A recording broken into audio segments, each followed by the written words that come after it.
சாப்பிட்டீங்களா?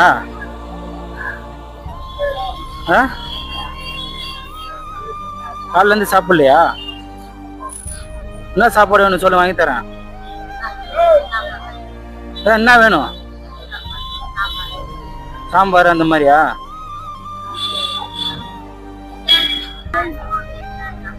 கையில வந்து காசு கொடுக்காது யாரும். இது மாதிரி தெரியும் வயிற்றுக்கு வாங்கி நம்மளுக்கு புண்ணியம். ஆமா ஆமா ஆமா, புரியுது புரியுது புரியுது. சரி வாங்கி தரேன். பாட்டி